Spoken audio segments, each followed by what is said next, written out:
In 2013 until 2015, the situation was awful in Greece. We started having many social groceries and soup kitchens that we didn't have before, and they were practically begging for food donations every single day. In Greece, we have excellent food products, and I thought that, this is not acceptable. People who live under the poverty line in my country must have access to basic food supplies. And this is how Wise Grace was born.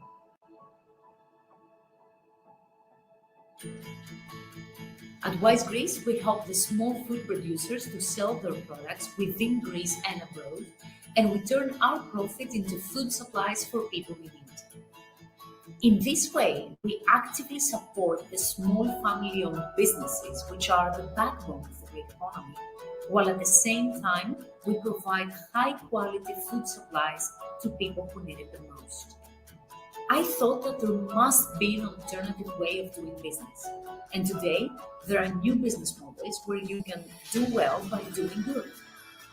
The food that we have in Greece, it's part of our culture. It's the relationship we build with the land. It's the interaction with the environment. And when we gather around one big table and we share food, we practically share our love. So in a way, it's part of who we are.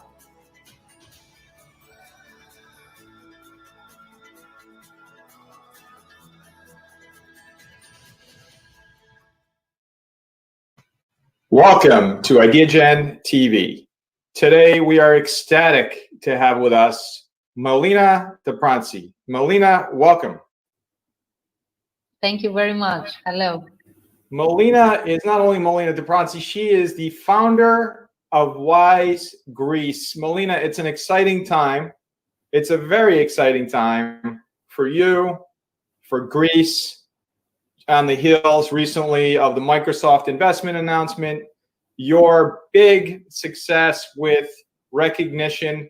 And I'd like to begin by asking you, could you kindly tell our global audience a little bit about yourself, as well as your role and responsibilities as founder of Wise Greece? Sure. Let me tell you first a little bit about Wise Greece. So Wise Greece is a social enterprise with a double mission. On the one hand, we help the small farmers and food producers to grow and export their products. And we use our profit from the sales in order to buy food and donate it to orphanages, to soup kitchens, and to charitable institutions here in Greece. So this is why we say that we have a double mission, because on the one hand, we manage to support the Greek economy, the backbone of the Greek economy, the small family-owned businesses, while at the same time, we manage to provide high-quality food supplies to people in need. As for myself, George, founders do pretty much everything. Especially when you are part of a small team. So I'm mostly responsible of the new products, of building new collaborations, of finding new producers, and of course, spreading the word about Wise Grace. Well, and that's incredible. And what a mission. And exactly why you have been so recognized. And we'll get into specifics on this a little bit further in the interview, but I want our global audience, those millions of people across the planet, to understand what your original inspiration was to pursue a career involved with the global goals, those 17 global goals of the UN that you're working on to change the world. And I have to put a little footnote in here.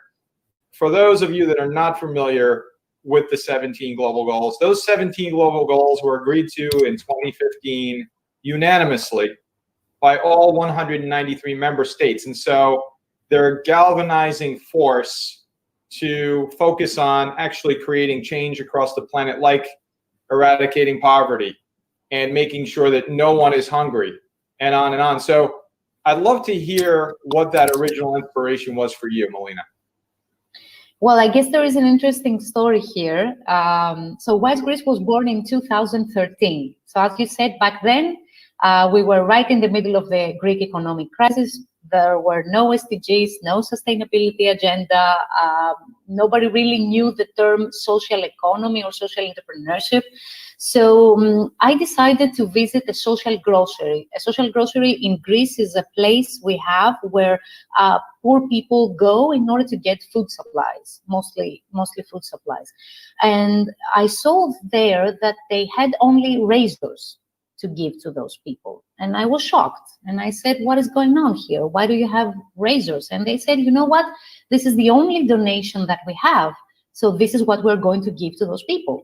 So after the shocking experience, where I understood that the beneficiaries, the people, were going to get razors instead of food, I started thinking that there must be an alternative way. There must be a way where you can create a business model and support the Greek economy on the one hand, and make sure that people in need will have access to basic food supplies.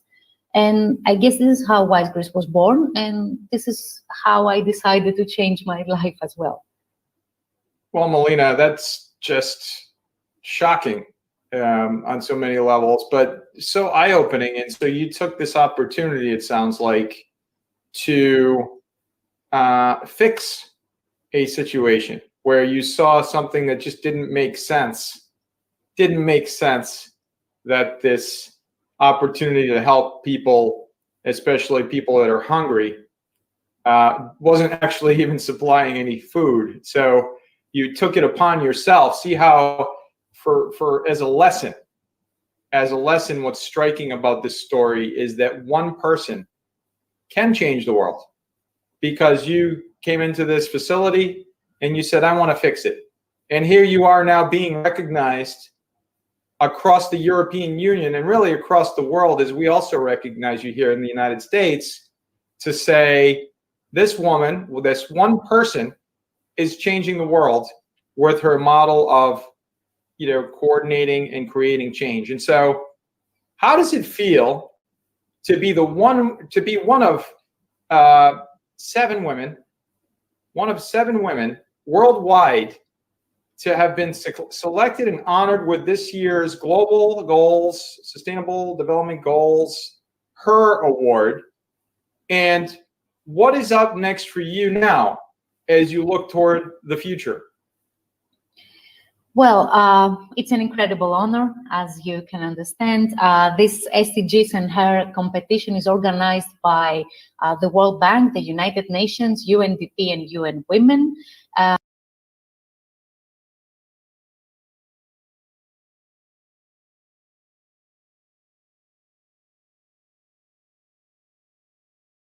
And they select 7 women from all over the world whose initiatives are considered to be best practices. And of course, they support the SDGs.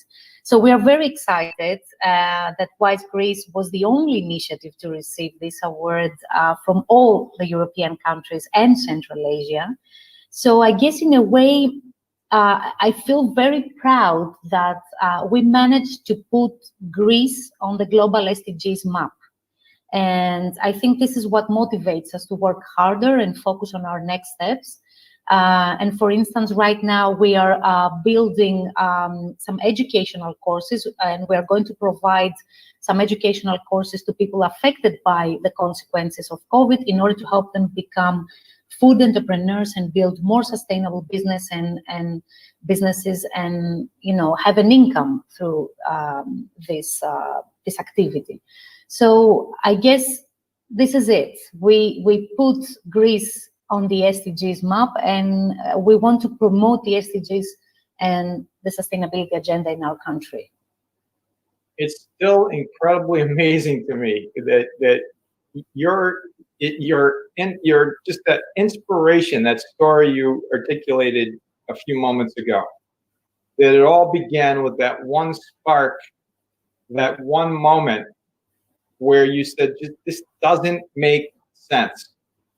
And here you are today. The Prime Minister, Mitsotakis, has recognized you. So many organized, the entire European Union, the United Nations, the World Bank have all recognized your incredible work through the lens of what you're doing in Greece. And by the way, I'll digress for a moment. What a moment for Greece. What a moment. What a proud moment for Greece. Companies, as we mentioned early on, like Microsoft, are making billion-dollar investments. You're focused on helping to help those that need help the most. And wow, I mean, there's no other word for it. It's a wow moment, right? And so Wise Greece is a multiple now award-winning social enterprise. Could you kindly tell our global audience, what of the other awards have you received, and why? Why have you been recognized for those?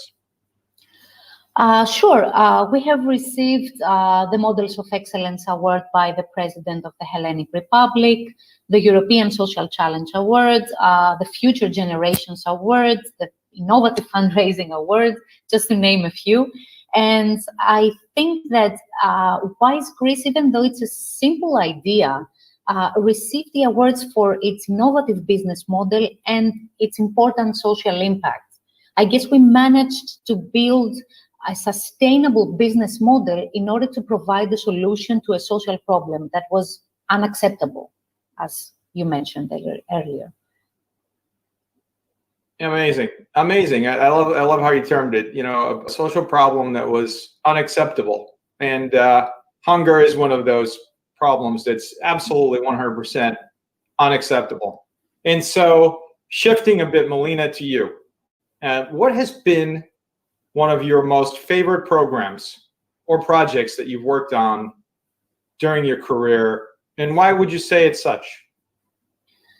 Well, I think the project that I keep closer to my heart is our last project, which is called Hope Boxes. So when COVID-19 hit Greece, as you can understand, the Greek producers were severely affected by the consequences of COVID. And the charitable foundations, the soup kitchens, and the social groceries, they couldn't find enough food supplies to cook for their beneficiaries.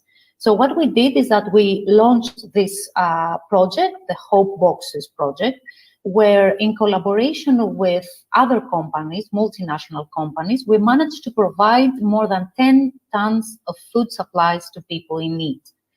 And I guess I like this project very much because in a way it shows what social entrepreneurs do. We respond to any kind of crisis. We have to respond to any kind of crisis. We have to be adaptable. We have to be resilient in order to maximize our social impact and actually make a difference in our society. So I think this is why Hope Boxes is one of my favorite projects. And what a name, what a perfect name, you know, a hope box. And at the same time, it really is filled with hope because you're helping those small businesses, those small producers throughout Greece, help to sustain and just stay alive in terms of their business models or their functioning, you know, projects that they have. So in terms of everything you've learned, so you've been honored, you've been recognized, you've been, you know, just highlighted in so many ways for all of your insights and your perspectives that are so unique. What do you believe, Melina, is the best approach to achieving these 17 global goals? First of all, George, I think that we need to promote number 17 more, partnerships for the goals, because we will only be able to achieve the SDGs through collaborations. I guess there is no other way. And we definitely need to make the SDGs as mainstream as we can. And this is why what you do is very important. We need to show to the people that supporting the 2030 agenda is not something that the politicians should do, the government should do, or the companies should do. I think every human being on Earth has an important role to play. And this is how we are going to achieve the 17 goals. And, you know, that's just so important because it's true. Goal number 17, which is partnerships for the goals, is really the glue that keeps it all together. And what I refer to as dynamic resiliency. And simply, dynamic resiliency, as I define it, as IdeaGen has defined it, is connecting those dots, is bringing together companies, NGOs, public sector in the good times, not only when you have a situation such as we have now, which is in many ways unprecedented. As we go back thinking just a short few months ago, the world was a completely different place, completely different.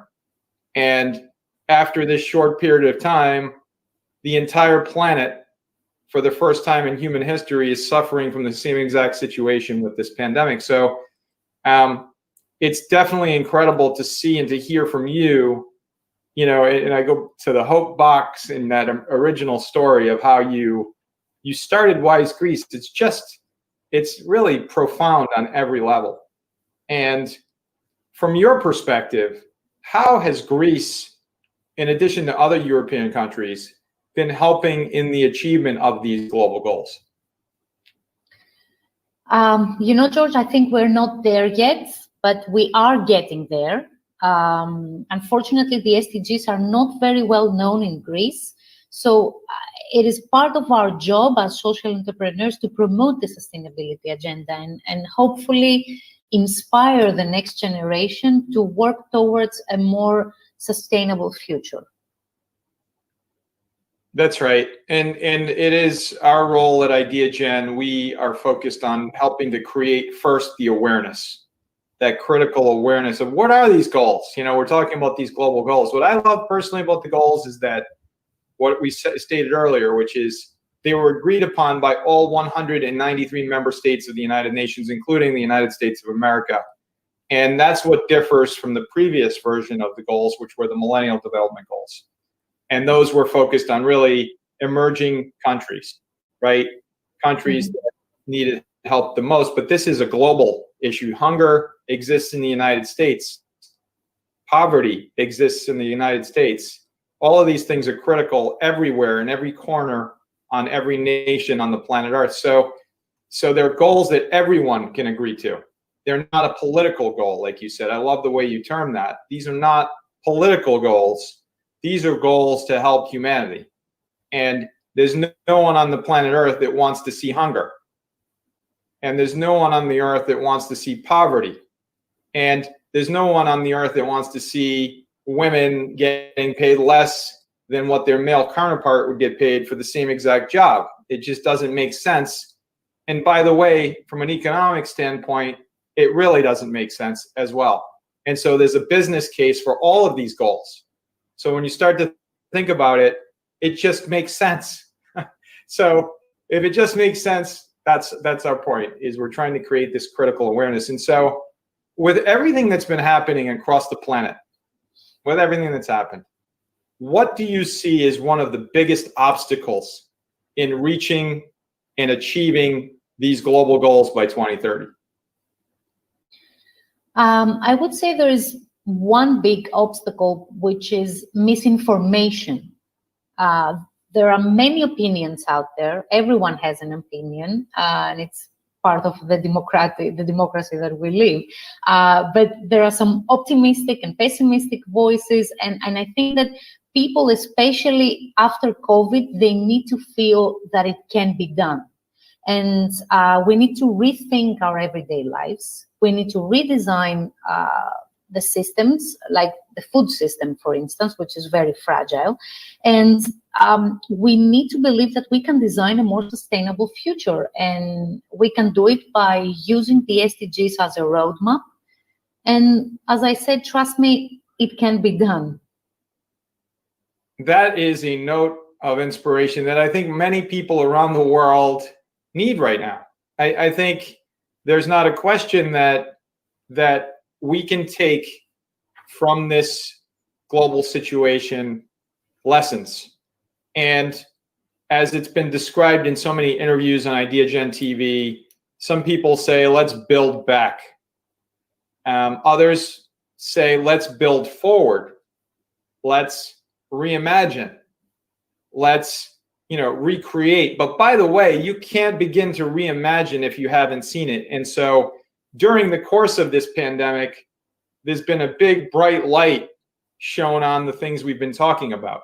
these critical areas like hunger and poverty and equity and equality and, partnerships. And those organizations that have survived and maybe even thrived have an uncanny ability to see around corners. It's like a superpower, but it's a superpower that's based on that dynamic resiliency, which is really all about building partnerships. It's about building partnerships when times are good. Because you know what? When you hit a road bump, you can call on these partners. You can understand what their capacities are, whether you're a company or whether you're an NGO, and especially if it's a government. The government's role can and should be to create these partnerships, to bring all people together so that they understand when there's a critical moment, they can harness all of these, perspectives and capabilities and the capacity to endure during the most difficult times. And we're seeing that right now. Those companies, especially that have survived, were able to pivot quickly because in their ethos was a dedication to partnerships. And one that I know very well is Microsoft. They've been dedicated to partnerships. We're presented globally by Microsoft. And as we pursue our global expansion, it's just incredible to see companies like Microsoft committed to partnerships, knowing that no one entity can do it alone. And so as we focus on goal number 17, global partnerships for the goals. Why do you believe that cross-sector collaboration combined with innovation is so vital in helping address these incredible goals?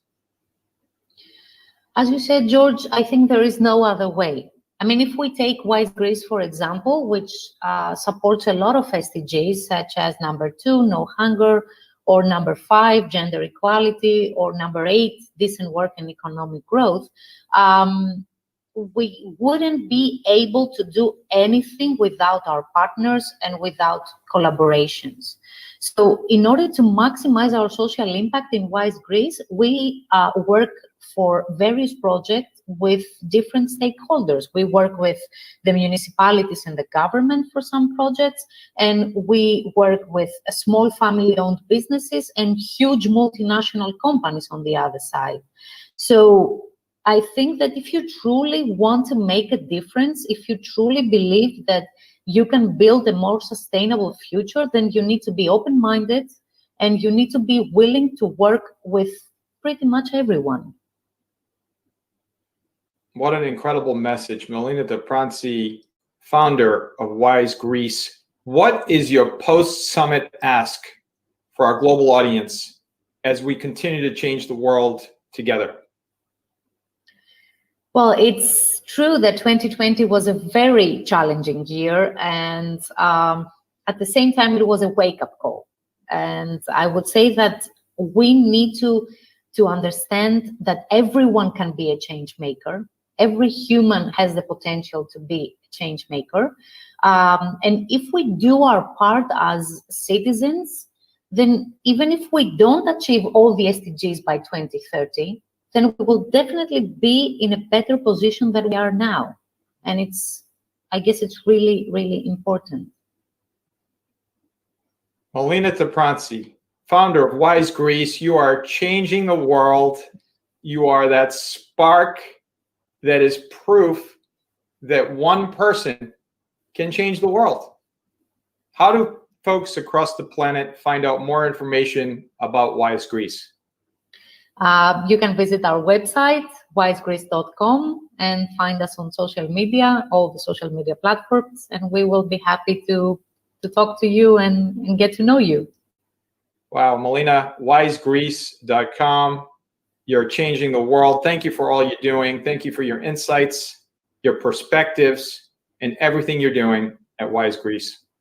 Thank you very much, George. Thank you. It's our pleasure.